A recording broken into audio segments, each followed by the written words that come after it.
Hello students, welcome to exam universe letter to success. मेरा नाम है विकास और आज की इस वीडियो में हम लोग पढ़ने वाले हैं आज का इंपॉर्टेंट करंट अफेयर्स जो आपके आने वाले यूपीएससी एग्जाम्स के लिए, एसएससी एग्जाम्स के लिए, बैंक के एग्जाम्स के लिए, सीडीएस के एग्जाम्स के लिए, एनडीए के एग्जाम्स के लिए और बाकी सारे जितने भी आप लोग एंट्रेंस के एग्जाम्स के लिए प्रिपरेशन कर रहे हैं ना, उन सभी के लिए बहुत ज़्यादा इंपॉर्टेंट है। तो उम्मीद करता हूँ आप लोग डेली डे बाय डे पढ़ रहे होंगे और अपनी जो नॉलेज है उसको बढ़ा रहे होंगे।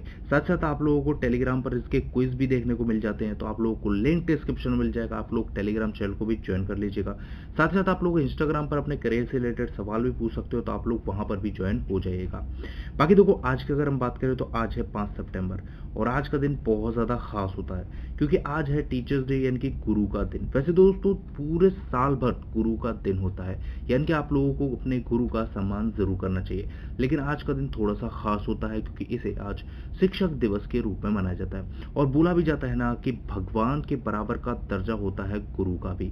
ठीक है, तो उसके ऊपर एक लाइन सुनाता हूँ मैं आप लोगों को। गुरुम ब्रह्मा गुरुम विष्णु गुरु देवो महेश्वरा गुरु साक्षात परम ब्रह्मा तस्मै श्री गुरुवे नमः। तो इसी थॉट प्रोसेस के साथ हम आज के इस सेशन की शुरुआत करते हैं और आप लोगों को एक बेस्ट मैं कोट सुना देता हूं। आज का जो कोट ऑफ द डे की आप लोग नोट कर सकते हो कि the best teacher teach from the heart not from the book. यानी कि जो एक सच्चा शिक्षक होता है ना, वो आप लोगों को दिल से पढ़ाता है, ना कि किताब से। देखो, किताबी ज्ञान सिर्फ आप लोगों के साथ यहाँ तक रहता है, लेकिन अगर आप लोग दिल से अगर कोई टीचर पढ़ा रहा है ना, वो अपने अनुभव से पढ़ा रहा है, तो वो जो आप लोगों को नॉलेज मिलेगी वो ताउम्र जिंदगी भर आप लोगों के साथ में रहेगी। तो इसी थॉट प्रोसेस के साथ हम लोग आज के दिन की शुरुआत करते हैं और आप लोग भी अपने अपने शिक्षकों को सम्मान जरूर प्रकट करें। ठीक है, चलिए शुरू करते हैं। तो आज है 5 सितंबर और अगर आप लोग इस वीडियो को पीडीएफ डाउनलोड करना चाहते हो तो आप लोगों को लिंक डिस्क्रिप्शन बॉक्स में मिल जाएगा। बाकी वीडियो पसंद आ जाए तो लाइक, शेयर और सब्सक्राइब जरूर कर देना।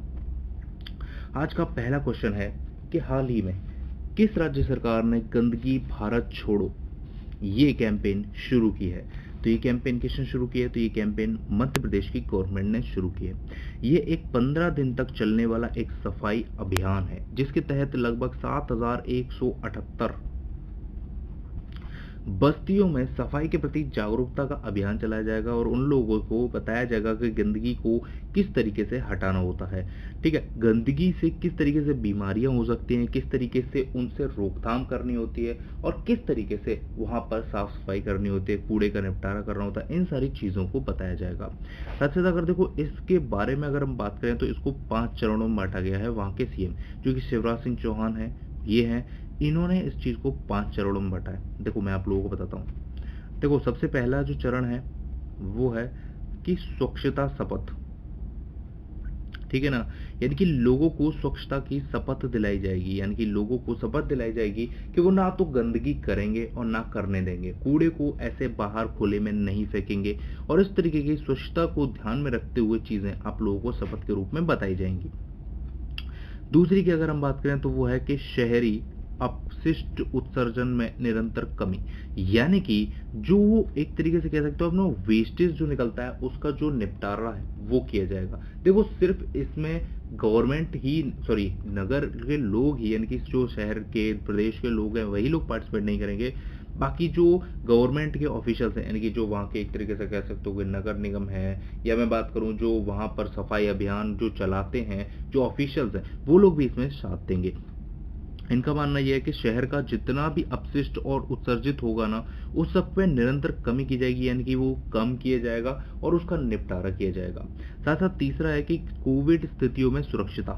तीसरा है कि कोविड स्थितियों में सुरक्षिता, यानी कि कोरोना वायरस के टाइम में किस तरीके से आप लोगों को एहतियात बरतनी है, साथ ही साथ किस तरीके से आप लोगों को स्वच्छता का ध्यान रखना है और स्वच्छता कितनी ज्यादा जरूरी है कोरोना वायरस के टाइम पर, इस चीज के बारे में बताया जाएगा। साथ साथ कचरे का, घर के कचरे का पृथक्करण, यानी कि कचरे को अलग अलग किया जाएगा। यानी कि एक तरीके से आप लोग कह लीजिए कि आप लोगों को 2 या 3 डस्टबिन दिए जाएंगे जिसमें अलग अलग जो कचरा है उसको बताया जाएगा कि गीला कचरा आप लोगों को कहाँ डालना है, सूखा कचरा कहाँ डालना है, मेडिकल कचरा आप लोगों को कहाँ डालना है। तो इन सब चीजों की जानकारी आप लोगों को बताई जाएगी। लास्ट है 5वां चरण है सार्वजनिक स्थानों के लिए एक विशेष स्वच्छता अभियान शुरू किया जाएगा, जैसे कि पार्क हुए, ठीक है, और भी फील्ड्स हुए, तो वहां पर एक तरीके से स्वच्छता अभियान चलाया जाएगा जिसमें वहाँ के लोगों को बताया जाएगा कि ये पार्क भी आप लोगों की नैतिक जिम्मेदारी है, इसको भी साफ सफाई रखनी चाहिए, यानी कि खुले में एक तरीके से कचरा ना फेंकें, पार्क को साफ सुथरा रखें, गंदगी ना करें। आप लोग रोड पर भी अगर जा रहे हैं तो आप लोग अगर कुछ खाएं तो आप लोग उसका जो रैपर वगैरह है उसे अपने साथ रख लें, और जब आप घर पहुंचे तो वहाँ पर डस्टबिन में या फिर आप लोगों को जहाँ भी डस्टबिन दिखे तो वहाँ फेंक दें।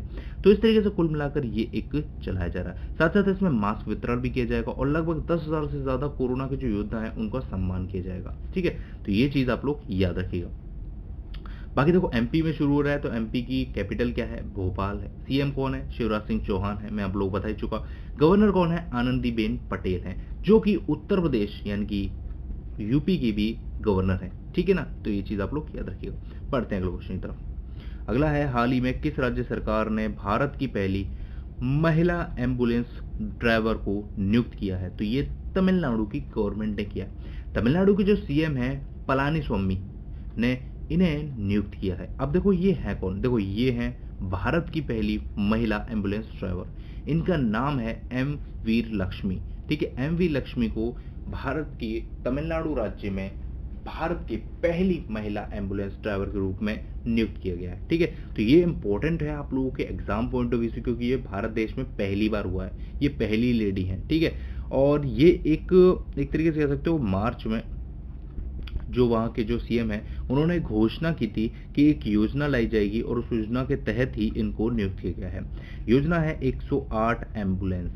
ठीक है, यानी कि अगर आप एम्बुलेंस के लिए 108 नंबर डायल करते हो तो 108 एम्बुलेंस की आप लोगों के पास गाड़ी आ जाएगी, जो आप लोगों को मेडिकल सेवाएं देगी, आप लोगों को हॉस्पिटल तक पहुंचाएगी। ठीक है, और इस चीज में, इस योजना में लगभग 125 करोड़ का खर्चा आया, जिसमें 500 नई एम्बुलेंस जो हैं वो राज्य को सौंपी गई हैं मदद करने के लिए, लोगों के लिए। ठीक है, तो ये चीज आप लोग याद रखिएगा। देखो इनका नाम बहुत ज्यादा इंपॉर्टेंट है, आप लोग मार्क कर सकते हो, आप लोग के एग्जाम में जरूर पूछा जाएगा कि भारत देश की पहली महिला एम्बुलेंस ड्राइवर कौन है, तो आप लोगों को याद रखना है कि एम वीर लक्ष्मी है। डिटेल में जाएगा तो आप लोगों से राज्य भी पूछा जाएगा, जो कि तमिलनाडु है। ठीक है, अब आप लोग मुझे कमेंट में तमिलनाडु की कैपिटल लिखकर बताओगे, कमेंट में उसमें आप लोग करके बताओगे, मैं उम्मीद करता हूँ। ठीक है, तो ये चीज आप लोग याद रखिएगा, एग्जाम पॉइंट ऑफ व्यू से बहुत ज्यादा जरूरी है। ठीक है, बढ़ते हैं आगे। अगला है, हाल ही में किस अंतर्राष्ट्रीय हवाई अड्डे ने CII GBC airport national energy leader का पुरस्कार जीता है? तो ये हैदराबाद ने जीता है। ठीक है, हैदराबाद का जो राजीव गांधी इंटरनेशनल एयरपोर्ट है, उसने ये ऊर्जा प्रबंधन में उत्कृष्टता के लिए जो 21वां राष्ट्रीय पुरस्कार हुआ, समारोह हुआ, उसमें नेशनल एनर्जी लीडर और एक्सीलेंस एनर्जी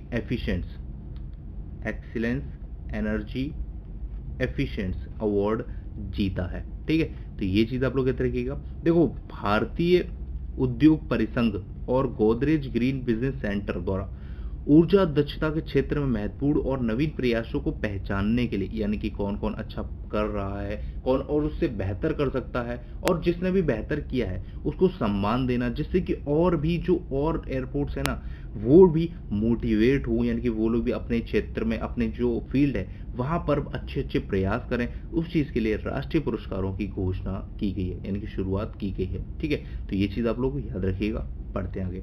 अगला है नेशनल न्यूट्रिशन डे, यानी कि जो पोषण सप्ताह है वो 2020 में कब से कब तक मनाया जा रहा है? तो ये 1 से 7 सितंबर तक मनाया जा रहा है। देखो 1982 से ये मनाया जाता है भारत देश में, और इसमें जो खाने पीने का जो चिकित्सकीय ज्ञान है ना उसको दिया जाता है कि बच्चों में, बड़ों में और बूढ़ों में, सभी लोगों में खाने पीने की जो एक तरीके से कुछ चीज़ों में कमी आ जाती है, जिसकी वजह से काफ़ी सारी जो दिक्कतें महसूस करनी पड़ती हैं खास करके बच्चों में, तो उन चीज़ों के बारे में बच्चों को, बच्चे के पेरेंट्स को ये सारी चीज़ें आप लोगों को बताई जाती हैं, किस तरीके से पोषण होना चाहिए, क्या पूरा का पूरा एक पोषण होता है, भरण पोषण क्या होता है, क्या क्या चीज़ें उसमें होनी चाहिए। यानी कि एक तरीके से आपकी अगर एक खाने की थाली है, देखो भूख लगाई होगी आप लोगों को खाने की थाली का नाम सुन के, ठीक है, तो आप लोगों को देखो खाना भी नहीं है मिलेगा, ठीक है, अभी लंच टाइम नहीं हुआ, अभी आप लोगों को ब्रेकफास्ट मिल जाएगा। वैसे चलो जोक्स अपार्ट, लेकिन आप लोगों को पता होगा एक जो थाली होती है उसमें कार्बोहाइड्रेट, वसा, प्रोटीन और विटामिन, सारी की सारी चीज़ें संपूर्ण मात्रा में होनी चाहिए। ठीक है,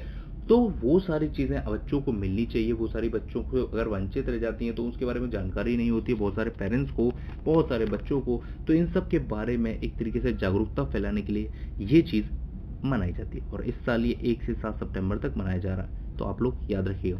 बाकी देखो, महिला और बाल विकास मंत्री कौन है जिसकी निगरानी में ये चलाया जाता है, तो वो है स्मृति जुबली ईरानी।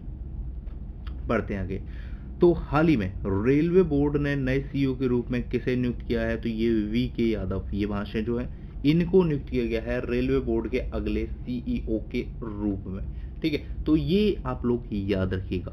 ठीक है, इंपॉर्टेंट है। बाकी देखो, रेलवे के से मैं थोड़े और फैक्ट बता देता हूँ आप लोगों को कि जो रेलवे का इंडियन रेलवे मेडिकल सर्विस है, उसका नाम बदलकर इंडियन रेलवे मैनेजमेंट सर्विस कर दिया गया है। ठीक है, और अभी हाल ही में एक डबल डेकर टनल बनाई जा रही है, जो कंटेनर मतलब जो डबल डेकर कंटेनर ट्रेन की जो एक टनल बनाई जा रही है, वो कहाँ बनाई जा रही है, वो हरियाणा में बनाई जा रही है। साथ साथ अपने आप को इलेक्ट्रीफाइड करने का हमारे जो देश की रेलवे है, उसका मिशन कब तक का है, तो ये 2022 तक का है। ठीक है, तो ये देखो, छोटी छोटी चीज़ें होती हैं जो आप लोगों को पता होनी चाहिए। आप लोगों को हाल ही में क्या क्या हो रहा है भारतीय रेलवे में, या फिर मैं जिस भी क्वेश्चन के बारे में बात कर रहे हैं उन सब जगहों पर, तो ये चीज़ आप लोगों को याद होनी चाहिए। बाकी देखो, ढेर सारे फैक्ट मैंने आप लोगों को बताए हैं रेलवे के बारे में रिसेंट वीडियोस में भी, जो आप लोगों को पता होना चाहिए, करंट अफेयर्स में इंपॉर्टेंट है। चलो, आप लोग भी कुछ मेरे को एक आध फैक्ट नीचे लिख कर बताओ, एक आध करंट अफेयर जो आप लोगों को याद आता हो रेलवे से, वो आप लोग नीचे कमेंट करके बताओ। देखो, रेल मंत्री का नाम मत बता देना कि वो भी एक फैक्ट है, ठीक है ना, वो कोई फैक्ट नहीं है, वो कोई एक वो करंट अफेयर या न्यूज नहीं है,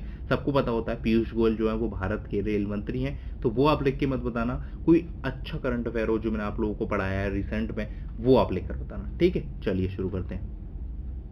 अगला है कि हाल ही में किस मिनिस्ट्री ने वाटर हीरोज कॉन्टेस्ट लॉन्च किया है, तो ये जल शक्ति मिनिस्ट्री ने लॉन्च किया। जल शक्ति मिनिस्ट्री ने एक वाटर हीरोज कॉन्टेस्ट लॉन्च किया है, जिसका जो एम है वो है कि बहुत सारे लोगों तक ये पहुंच पाए, और वाटर जो कंजर्वेशन है और उसका मैनेजमेंट है, एक तरीके से हिंदी में मैं आप लोगों को बताऊं कि जो पानी है उसको बचाना और उसका उचित उपयोग करना, इस एम के साथ ये जो कॉन्टेस्ट है वो शुरू किया गया है, वाटर हीरोज, एक तरीके से पानी के योद्धा, एक तरीके से कह सकते हो आप लोग। ये जो कॉन्टेस्ट है उसमें क्या करना होगा, देखो हर महीने इसमें क्या हो सकता है, देखो हर महीने सिर्फ और सिर्फ 10 एंट्रीज आप लोग कर सकते हो। ठीक है, उसमें से जो चुने जाएंगे उनको 10,000 रुपए का कैश प्राइज दिया जाएगा और एक सर्टिफिकेट दिया जाएगा।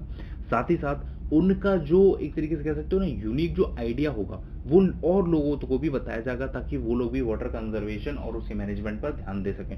देखो, आप लोग भी जानते हो कि बिना पानी की कोई भी चीज मुमकिन नहीं है, और पानी कितना ज्यादा जरूरी है, और बहुत सारी जगह ऐसी भी है हमारे देश में जहां पर पानी नहीं पहुंच पाता है। तो उन सब चीजों से बचने के लिए और पानी का उचित उपयोग समझाने के लिए लोगों के लिए, आप देखो एक चीज होती है कि अगर आप गवर्नमेंट अगर ये कहती है ना कि आप लोग पानी बचाइए पानी बचाइए, वो सालों से कह रही है, लेकिन उस चीज को ना लोग सुनते नहीं है, उन लोग उसको समझते नहीं है। तो इसीलिए ये कॉन्टेस्ट निकाला गया है, और 10,000 रुपए के जो इनाम है उसके लालच में कह सकते हो आप लोग, या फिर उसके एक एवज में सभी लोग ये काम करेंगे भी, और साथ ही साथ दूसरों को भी बताएंगे कि हमने इस तरीके से पानी बचाया और पानी का मैनेजमेंट किया। तो इसीलिए सरकार ने भी ये सोचा कि उस मतलब जो विचार है आपका जो आइडिया है उसको और लोगों को भी बताया जाए, जिसलिए उसने ये कॉन्टेस्ट अनाउंस किया। साथ साथ देखो, लास्ट में आप लोगों को बताता हूँ इस कॉन्टेस्ट में क्या क्या होता है, कि इसमें एक तरीके से कह सकते हो 1 से 5 मिनट की आप एक वीडियो बनाई है, उस वीडियो को आप लोग अपलोड कीजिए,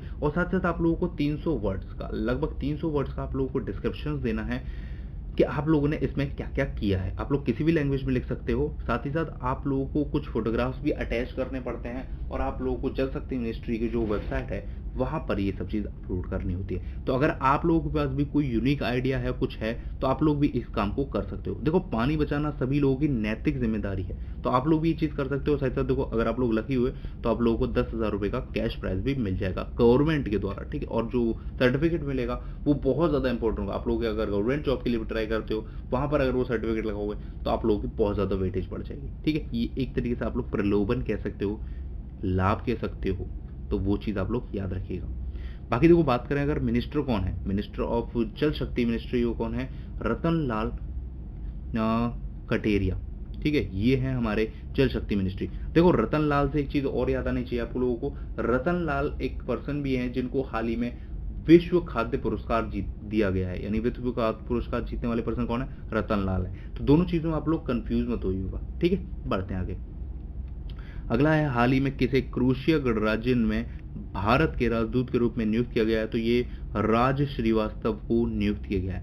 राज श्रीवास्तव 1997 बैच के आईईएस ऑफिसर हैं, आईएफएस ऑफिसर हैं, इंडियन फॉरेन सर्विसेज के ऑफिसर हैं, और इन्हें अब क्रोएशिया गणराज्य में भारत के राजदूत के रूप में नियुक्त किया गया है। ठीक है, तो ये चीज आप लोग याद रखिएगा। और अभी प्रेजेंटली ये कहां पर हैं, क्या कर रहे हैं, तो ये presently deputy chief of mission in the embassy of India Tokyo यानी कि जापान में इस समय ये कार्यरत है। यानी कि जापान में जो हमारे इंडियन एम्बेसी है वहां पर ये डिप्यूटी चीफ है। ठीक है, तो ये चीज इंपॉर्टेंट है आप लोगों के लिए।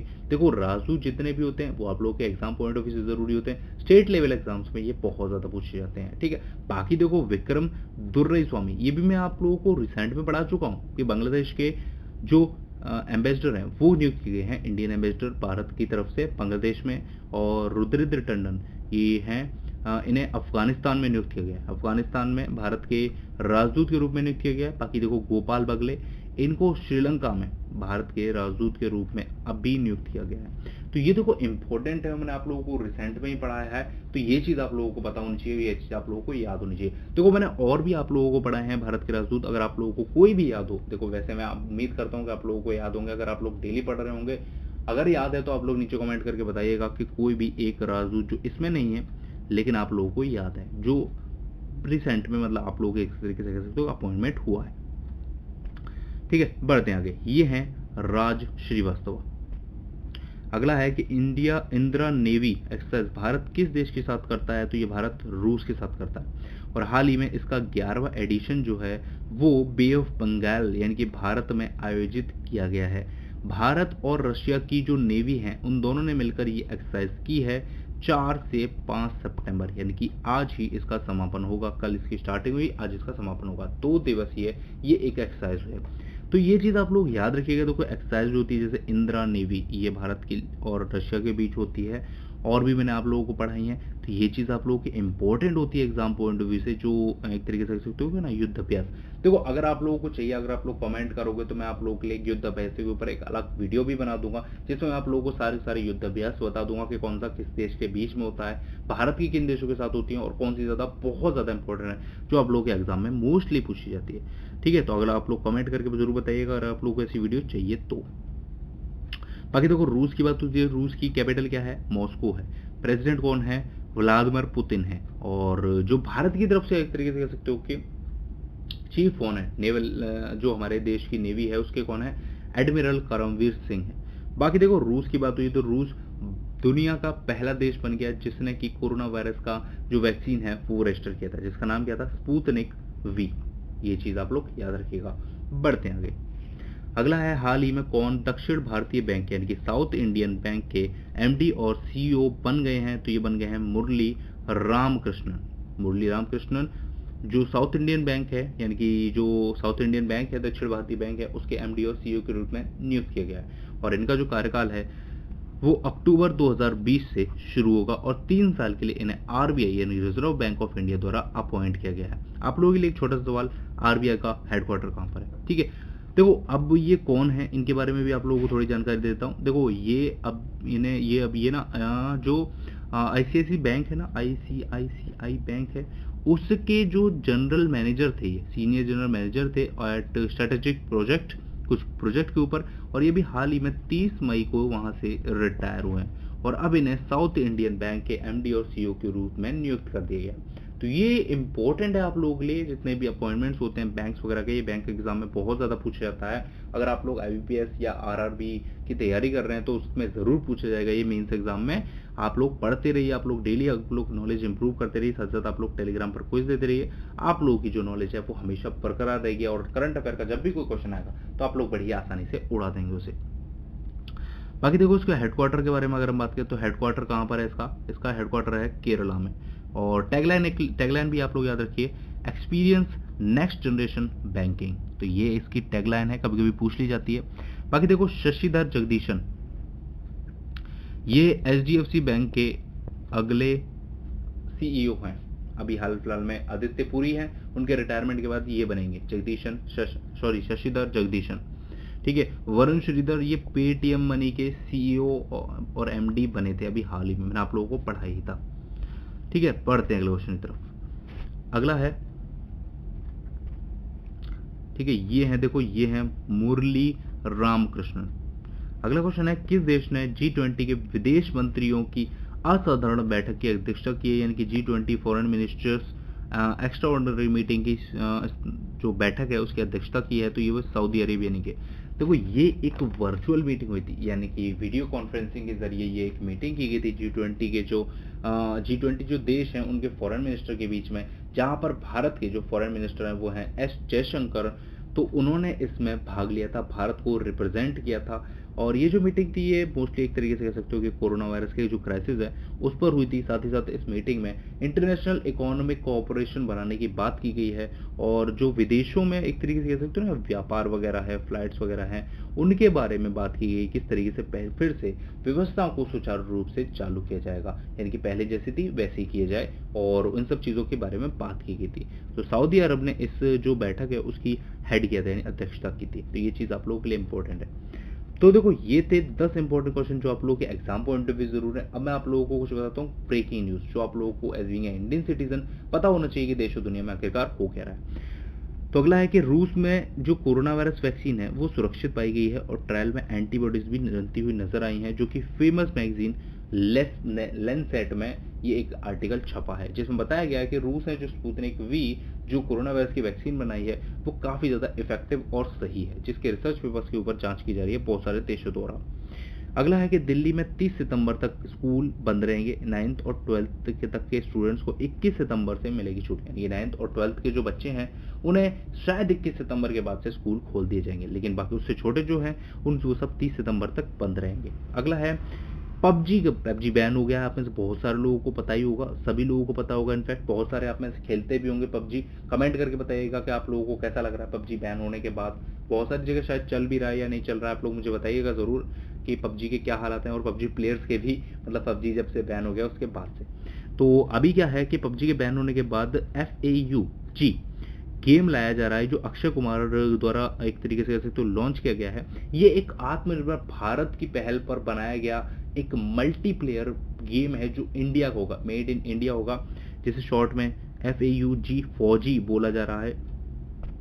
ठीक है, इसकी जो फुल फॉर्म है वो है फियरलेस एंड यूनाइटेड गार्ड। ठीक है, फियरलेस एंड यूनाइटेड गार्ड।